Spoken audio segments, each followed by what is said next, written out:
I'm back for our fourth discussion video of Bad Feminist by Roxane Gay. In this video, we will be discussing performing our gender, or your gender, in a series of essays discussing everything from fictional literature to reality television. Roxane Gay crafts the argument that women are knowingly or unknowingly performing their gender and their femininity, and the ways that women are trapped by how they are expected to perform their gender. In her essay, Garish, Glorious, and Spectacles, Roxane Gay says about reality television, which y'all know I am a connoisseur of, reality television often gives the impression that, like gender, the whole of life is a performance. I love watching that performance, one where people reveal how we are willing to compromise ourselves for something as fleeting as fame. The Los Angeles mansion, or the tropical jungle, or the fading rock star's tour bus is the stage, and what a stage it is. Brightly lit, lurid, encouraging us to see the garish spectacle of life at its most artificially real. The genre has developed a very successful formula for reducing women to an awkward series of stereotypes about low self-esteem, marital desperation, the inability to develop meaningful relationships with other women, and an obsession with an almost pornographic standard of beauty. When it comes to reality television, women, more often than not, work very hard at performing the part of woman, though their scripts are shamefully warped. And this is on page 78 of Garish, Glorious, and Spectacles, if you would like to take a look at it. So if you know me at all, you know that I love to watch some bad reality television. I'm a connoisseur of the Housewives. I like anything on TLC. I've been getting into the Bachelor recently. I love reality television. It is so bad. It's so terrible. So I really identified with her on this series of essays that she talked about and how reality television plays into women performing their gender. So I want to get into a few questions about that to kind of get your mind thinking. Question number one is, why do you think so many people, especially women, are drawn to reality TV shows like The Housewives, Bachelor, or Biggest Loser? So Roxane Gay says in Bad Feminist that we watch reality TV for the, quote, cathartic display of other people's humiliation. And I definitely think that's true. I think there's certainly an element of that where you're like, oh my gosh, this person is wild and they're doing all these things that I would never do, and yet I love to watch it on TV. I keep thinking back to this, I'm actually not a connoisseur of The Bachelor. I've just started watching recently, but I think the most entertaining part of the show on this season is the one girl that is always like taking naps or getting drunk or something. She's so highly entertaining. I feel like that's half the reason that people watch that show, is for people that are doing these sort of outlandish things. And you like to think to yourself, I would never do that. And yet we keep watching. I definitely think that that is part of it. I kind of think there's another element for why we like to watch it, and that is wish fulfillment and escapism.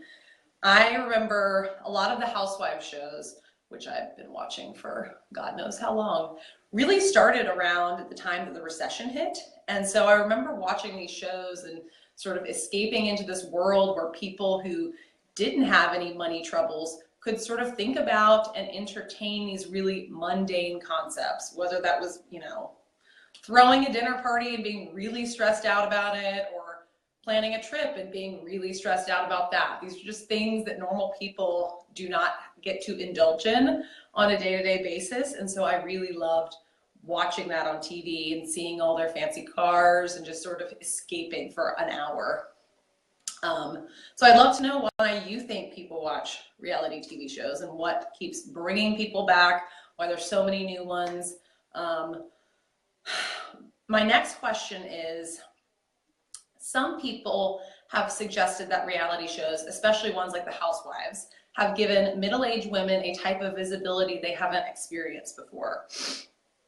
Do you think this is helpful or harmful, considering that they're shown in such a narrow light? I think it's both. In true me form, I think it's both. I think it's great to give that women who are not white 20 years old, young, thin, are being given a platform to entertain and to share their stories and their voices. I think it's a little bit frustrating that it's still only primarily white women and wealthy women, and that they are highly Botox, generally low achieving, and consumer obsessed.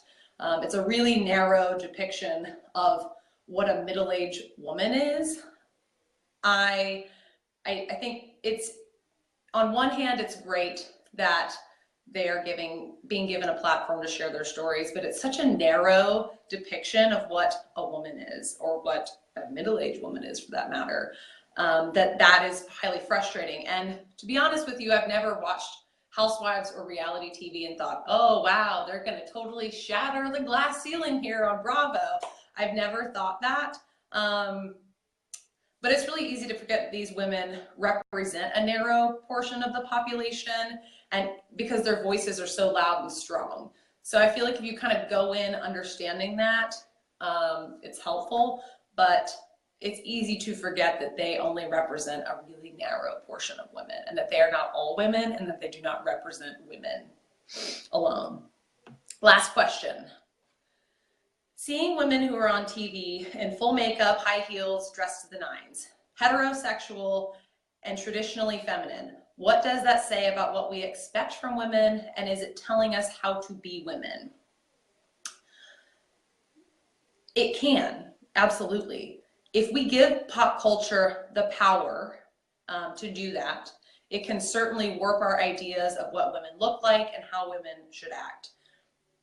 In theory, we can just not give them that power and can just be entertained, but I think that's a lot easier said than done. Television, Hollywood, and media can shape our thoughts and our social norms in ways we don't even notice. So if we indulge in these things, we have to be aware to not hold ourselves to that standard or hold other people to that standard.